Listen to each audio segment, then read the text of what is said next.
from today, and welcome to our webinar on the importance of digital accessibility, which is hosted by Torchbox. We're a digital agency for non-profits and the Royal National Institute of Blind People in collaboration with non-profit Tech for Good. I'm Lisa, I'm head of marketing at Torchbox, and I'm your host for today. I'm a mixed race woman. I'm half Bengali and half English. I've got long-ish dark brown hair, and I'm wearing a denim top and a gold necklace. So why are we here today? Many digital experiences still exclude people with challenges like limited vision, hearing, mobility, and cognitive abilities. And this exclusion is not just a missed opportunity, it's a significant barrier to engagement and participation. Did you know that less than 2% of websites in the US are fully accessible to people with disabilities? So that's why we're here. Thank you to everybody who completed our pre-webinar survey. We've had a brilliant response and it's been incredibly useful for helping to shape our content today. The most popular topics to cover were the importance of digital accessibility for nonprofits, practical tips for initiating projects and conducting accessibility audits. And these topics were selected by the majority of you. So that indicates there's a keen interest in actionable advice and real-world applications. Many respondents shared their challenges as well, highlighting a key few areas like inconsistency in standards. So blind users and others with disabilities face inconsistent accessibility standards across devices and platforms. And resource constraints. Many small nonprofits struggle with overtaxed staff and limited funding, making it difficult to implement accessibility initiatives. And awareness and training. There is a need for increased organizational awareness and training to provide, to prioritize accessibility. So today, we are hoping that we can provide you with some new ideas and inspiration to make your digital platforms more inclusive. And we aim for you to leave here with some practical insights and tips and a renewed commitment to accessibility as well. So we have a very special guest joining us today, Quarina Sultana, who is Head of Digital Engagement at the Royal National Institute of Blind People, or RNIB, will share invaluable insights from their digital transformation project. And we have Michael Wilkinson, Product Director at Torchbox, and previously Director of Digital and Innovation at the Royal National Institute for Deaf People. He'll talk about the importance of digital accessibility beyond compliance and provide insights into the Digital Inclusivity Dollar. And a bit later on, you'll see that we have a lurker who is called Thibaut, and he is a senior web developer, and he is just joining us so that a bit later on when we get to the Q&A, he can help with any technical questions that we might get. So we have a jam-packed 40 to 45 minutes of content covering accessibility beyond compliance, the amazing RNIB story, and where you can start with accessibility. And we do have time for a Q&A at the end. If you can use the Q&A facility, you'll find it on the Zoom navigation bar. We can answer some via chatting and we can choose to answer some live. So we're going to go through all of the content and then have about 15 minutes at the end where we can ask the questions live. But it just really helps us to keep track of the questions and make sure we don't miss any. I will also be sending you all an email tomorrow that includes a link to the recording and our presentation deck and any other resources that we reference as well. And live transcript is enabled if you'd like to use it. And that's it. I'm going to hand over to Michael. Great. So hello, everyone. So I'm Michael from Torchbox. I'm a tall white man with a beard and short brown hair, and I'm wearing a white shirt. So at Torchbox, we're passionate about making the internet accessible for everybody. So I'm really excited to talk to you today about why digital accessibility is so important for your nonprofit. And so we're going to cover why this matters, not just for following the rules, but for including everyone, and how that can actually help you engage more people and get more support for your cause. So I wanted to start by introducing you to my good friend Charlie here. So Charlie is deafblind, which means for him, he was born profoundly deaf. And he's been losing his sight over time. And I've known Charlie since I was 17 years old. So we've been great friends for a long time. He's the cheekiest person I know, and his ability for humor brings lots of cheer to everybody in his community and everybody who knows him. But behind all of that, Charlie, like anyone else, has things to do online. He's got to get stuff done. And so what might take me just a few minutes could take Charlie an hour, or he might give up completely, but just because the internet isn't made for people like him. And I used to live with Charlie, and I've seen this firsthand, just how he really struggles to engage with so many websites.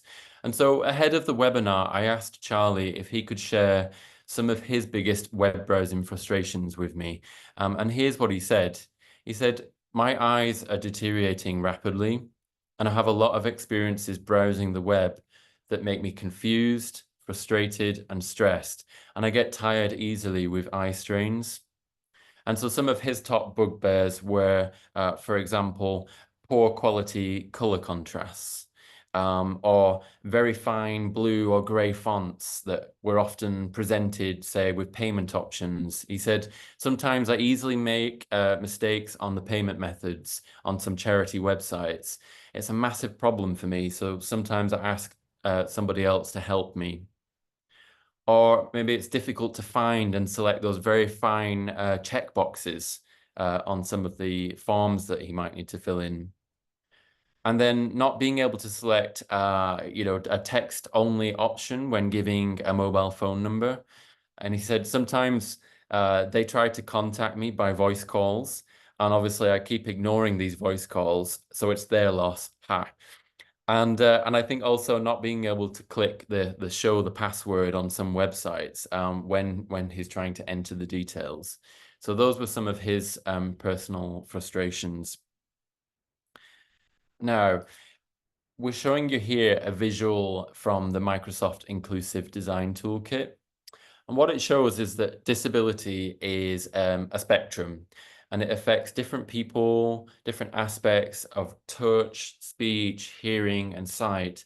And disabilities can be permanent, they can be temporary, or they can be situational. So for example, with touch, someone might permanently have one arm, they might temporarily have an arm injury, or they might be a new parent holding a baby. With speech, a person might be permanently nonverbal. They might temporarily have laryngitis, or they might have a heavy accent in a new environment. And with hearing, someone might be deaf, or they might have a temporary ear infection, or they might be in a loud place, like a bartender. And with sight, a person might be blind, temporarily have cataracts, or they might be a distracted driver. And studies have shown that most people will experience some form of disability at some point in their lives. The World Health Organization states that over 1 billion people globally have some form of disability, and many more will experience temporary or situational disabilities at some point. And so, for instance, a 2020 CDC report highlighted that 26% of adults in the US live with some form of disability. So that's around 61 million people in the States. And if we zoom out further and look at the planet as a whole, more than 5 of the 8 billion people in the world are online.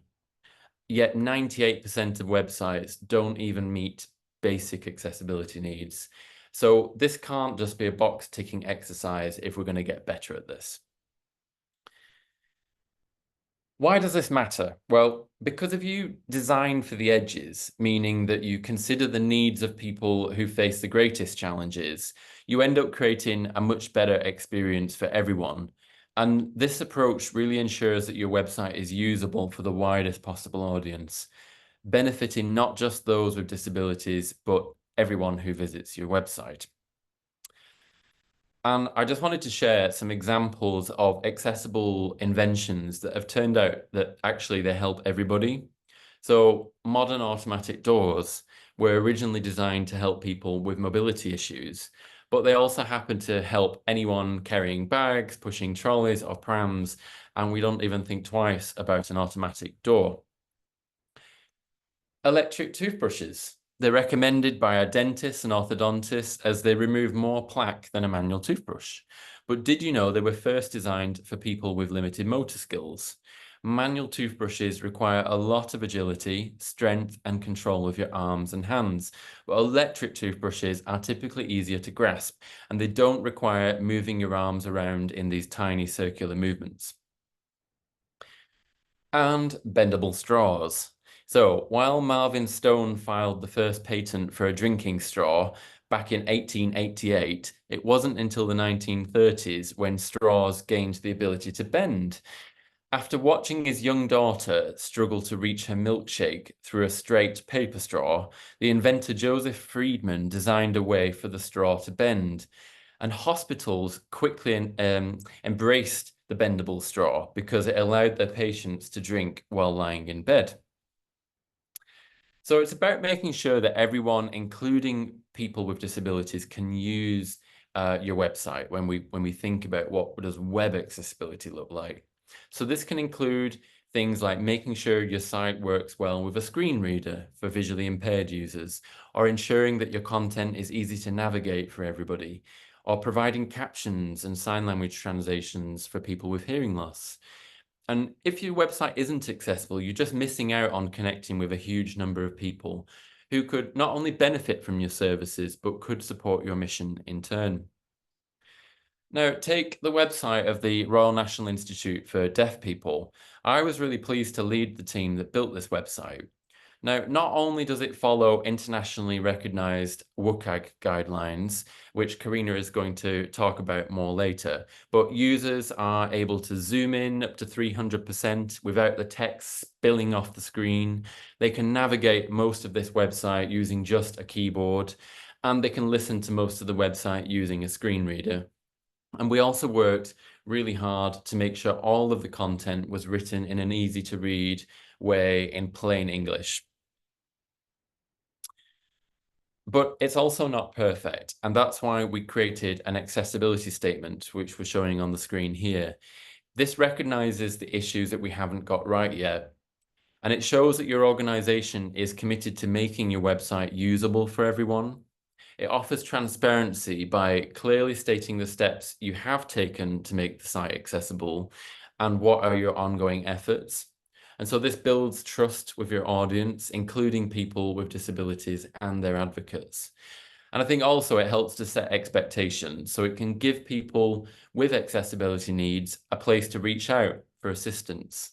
And it can even provide some legal protection by demonstrating that your organization is aware of accessibility requirements and that you're actively working towards them. Now, you might be thinking, isn't accessibility just about following the law? Well, sure, there are rules like the ADA in the US and the Equality Act in the UK, and other countries have similar legislations, but they are there for a reason, and obviously they are enforced. So for example, in the States, the National Federation of the Blind took Target Corporation to task back in 2006. And this landmark case set a precedent that websites must be accessible under the ADA. Target ended up settling the case for $6 million, and they agreed to make their website more accessible. But for me, this is much more than just a ticking a box.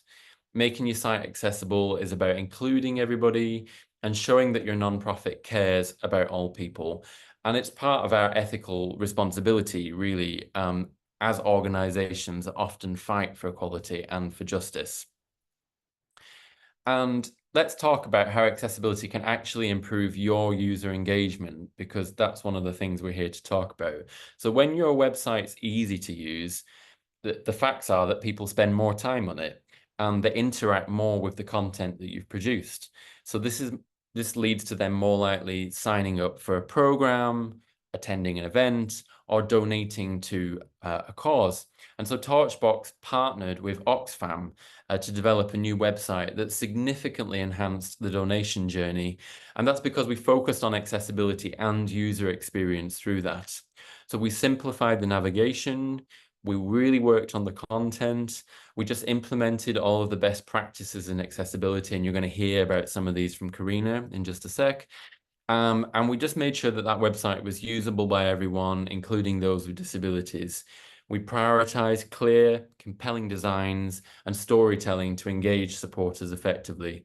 And through that, we achieved a 10% increase in conversion rates and a 16% increase in overall donations by improving accessibility and user experience. So let's dive into what I call the digital inclusivity dollar. This is about how making your site accessible can actually bring in more donations and support.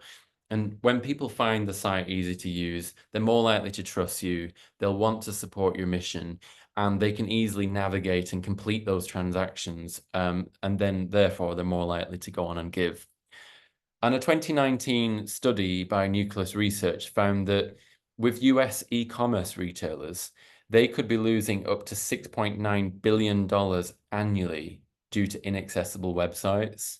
So that includes lost sales and missed opportunities as customers turn to competitors with more accessible options. And I know it when I shop online. If I find it too difficult, well, I'm not going to waste time. I'm going to go elsewhere. And according to American Institutes for Research, Americans with disabilities have a disposable income of $490 billion. Don't forget, 26% of the population, and a discretionary income of $20 billion. So this represents a significant market segment that organizations are missing out on when their websites are not accessible. So there you have it. I'm going to hand over to Quarina now, who will show you what Torchbox and RNIB did together to make the RNIB website super accessible and what you can do for yours. Hi, everybody. It's a title slide. I guess I should start off with introducing myself and RNIB. So as Michael and Lisa said before, I'm Quarina. I'm the head of digital engagement at RNIB. Today, I'm wearing a red and white polka dot dress. I'm of brown skin tone, which currently is a little bit dewy because it's much hotter than I anticipated here in the UK. And before I kind of dive into the RNIB story and what we did in terms of a digital transformation, you might kind of wonder, who are RNIB? What is it? So I'm going to give you the kind of the PR-approved introduction to RNIB, so excuse me. As the UK's leading sight loss charity, Royal National Institute of Blind People, RNIB, is taking a stand against exclusion, inequality, and isolation to ensure that every person with sight loss can live the life that they want to lead without limits. Different world without barriers, where society values blind and partially sighted people not for the disabilities they've overcome, but for the people that they are. We aim to ensure that more people care and act differently about sight loss. And we're committed to helping blind and partially sighted people wherever they are on their sight loss journey, fulfilling their needs and improving their overall lives in the long term. Oh, and we have a new website, which I'm super proud about. So when it came to criteria, like many of you, we had a couple of key criteria. We knew that we wanted, enhanced accessibility compliance. So we wanted the website to meet or exceed WCAG 2.1 standards. That's the AAA, which we went for. And we wanted to make the site usable for all visitors, including those with disabilities. We wanted a responsive design and user-centered interface. So develop a fully responsive design that provides an optimal viewing experience across a range of devices, mobiles, tablets, desktops. And we wanted to prioritize load speed and performance for all screen sizes. We also wanted to design intuitively, making sure it's user-friendly, that simplifies navigation, improves the overall user experience. Lastly, we wanted content management system, CMS integration. And this was a particularly important one for us because not only did the front end have to be accessible, the back end had to be accessible too. And I think this is why we went with Torchbox, which is why we love Wagtail, because Wagtail is Torchbox's CMS. And that really provided us with the accessibility features and provided the flexibility for feature enhancements to make sure that staff that were blind and partially sighted, had any other disabilities, could also edit the content without much, I guess, distractions or hardships. We also had the challenge in addition to all of these, that the comms and any communications between the project also have to be accessible as well. And I must say that Torchbox did an amazing job for doing so. That was a hard task when you're sharing designs and that has to be accessible on Figma. It's not an easy task. When we're designing for sight loss, there's kind of two broad categories of condition that we have to design for. Typically, screen reader users are reliant on the way that user interface is coded, not how it's presented. So we wanted to make sure that the code worked as well as possible for them. But we also wanted to create a great experience for people who could see the visual part of the interface and wanted to use it, but might have a visual impairment that made this harder, i.e. low vision users. Here's a glimpse of our old website. This is the only time I will kind of show it. It's kind of hidden away in the Wayback Machine. What Torchbox did is they reviewed the current website design. They identified specific brand motifs that we wanted to retain, and we to ensure that brand consistency was there across various audience touchpoints. However, there was a need to assess whether these motifs pose any accessibility or usability issues. We knew that inaccessible websites are not compatible with screen reading and magnification software are a significant barrier for blind and partially sighted users. Capture codes commonly found at checkouts are entirely inaccessible to screen readers unless they provide an audio option. And our research conducted in 2022 found that 47% of blind partially sighted individuals are always or often prevented from making payments online due to capture, for example. Here, then, we ran into another fundamental problem. Since the code and the visuals would be interdependent, our question was, where do you start? We had a bit of a chicken and egg situation. In the end, we found an approach that allowed us to work together on the two in parallel and bring them together at the end, essentially, while also allowing us to get actionable insight from usability testing throughout the process rather than right at the end. And here's what that looked like. Normally, code would only be written once we know what the user interface would look like. But because we had the existing code to draw from in an unbranded design system, more on that later, we had an example content that we would also, where we could use to structure pages. So Torchbox started coding the front end very early on. This meant that they could run usability testing with screen readers users from the start, checking that the code that they were writing worked well with screen reader software, whilst working on the visual design of the site and the navigation. Once that was progressed sufficiently, they started doing usability testing with low vision users with early visual concepts for how the site could look and work. This led to early insights that were really invaluable throughout our process and meant that we had time left in the project to adapt and incorporate what was learned.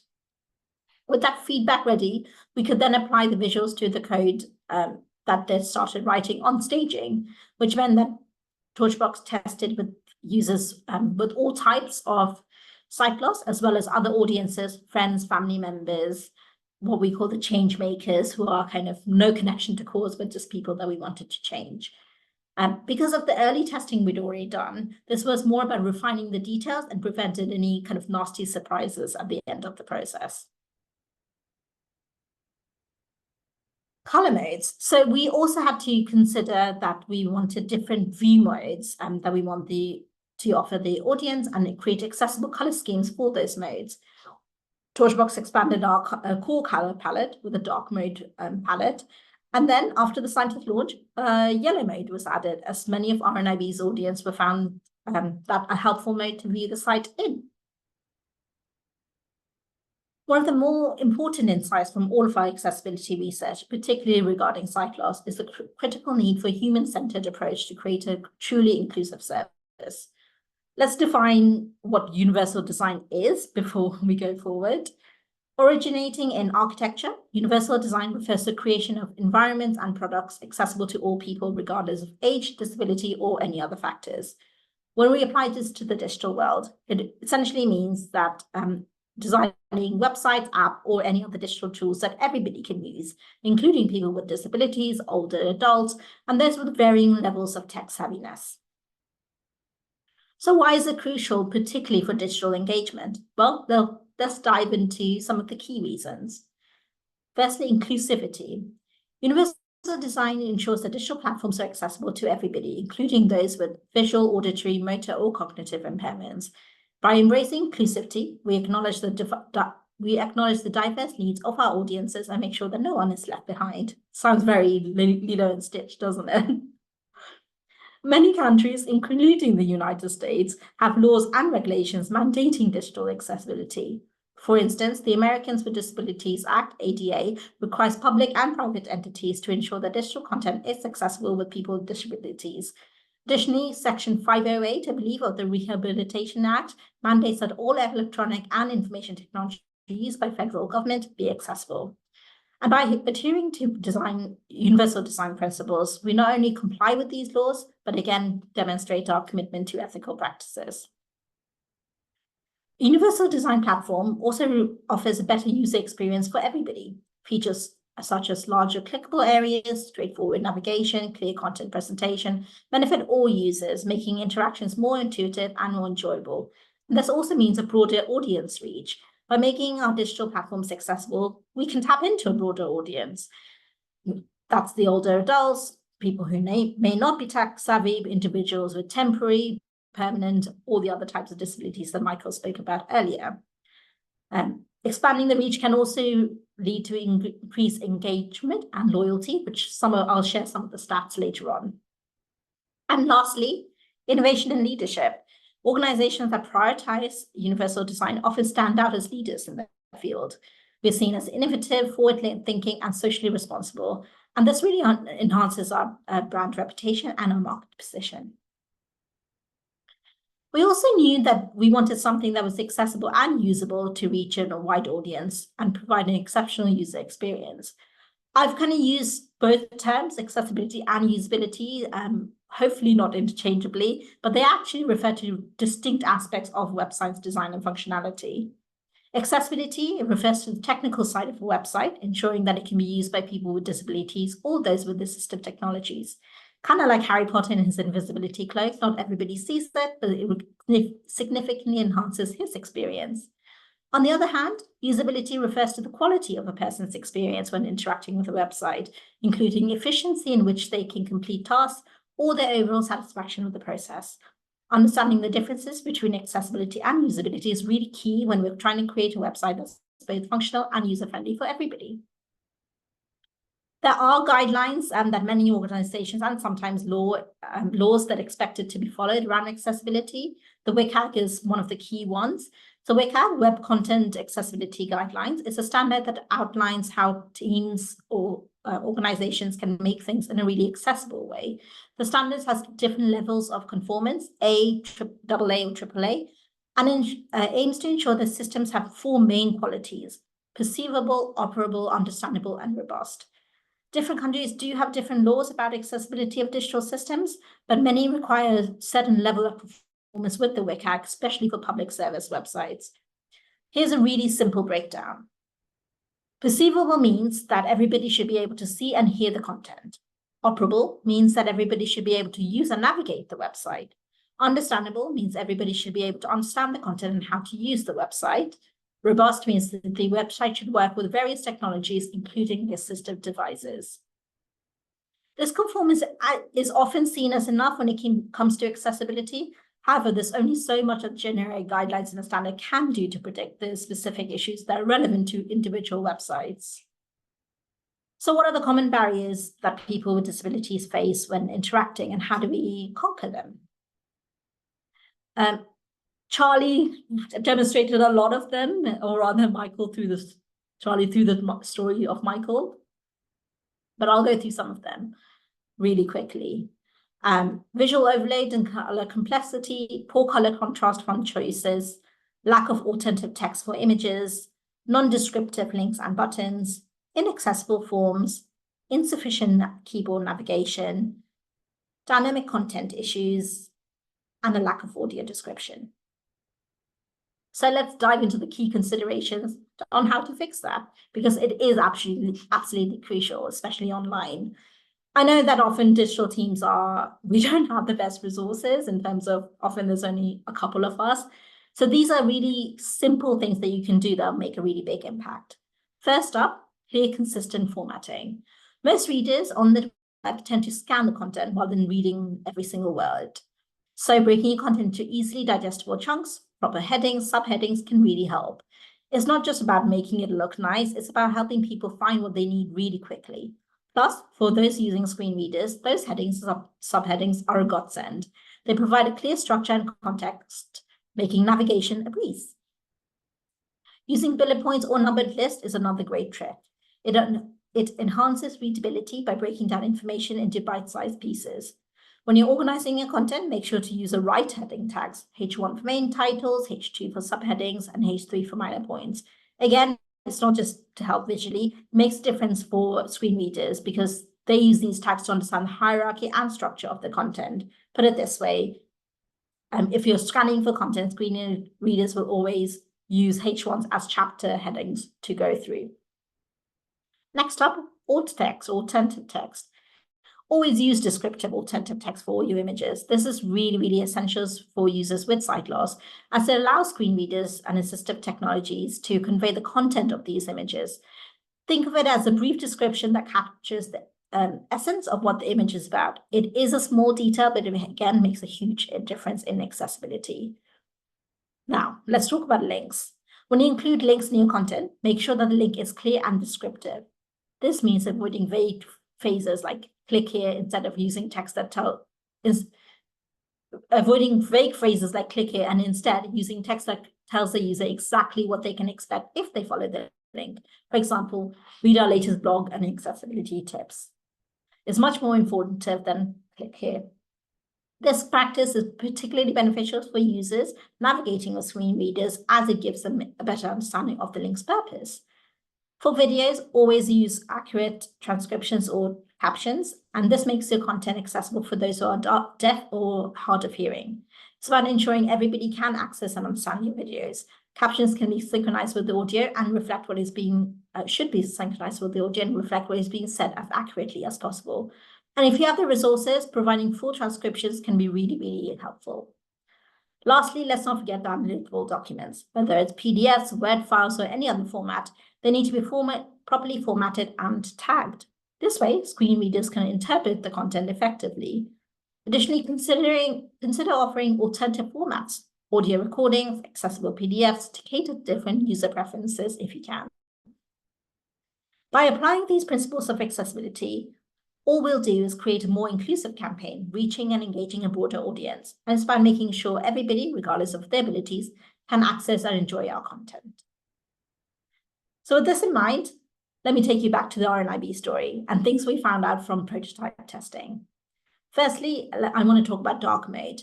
We quickly discovered that dark mode was by far the most popular request and made the biggest difference to blind and partially sighted users across the site. A year after launch, we found that 70% of our users across the board use and prefer dark mode. Images can still be useful. In one test, a user responded positively upon reading an image description of a blind person running a marathon with a running guide. They weren't aware that this was possible, and it really brought the idea to life in ways that the text on page simply did not. Bold colored versions bold color inversions can be tiring and jarring. Often, web pages differentiate between sections of content by introducing a new contrasting color background. When the contrast is too strong, some users found that this really strained their eye. I just saw bold color inversions. I just couldn't just speak of it. Zooming. These tools and settings people use for accessibility are hugely diverse and means that each person will use them slightly differently. One thing that is a strength of the web and is a standard, CSS, HTML, is that people can resize text dynamically. This adds more importance to responsive design and implementation, as well as resizing based on window, viewpoint size. It's important to consider and test how the site responds to dynamically larger text. A navigation menu read through a screen reader is kind of like a telephone menu. You have to kind of remember this, that when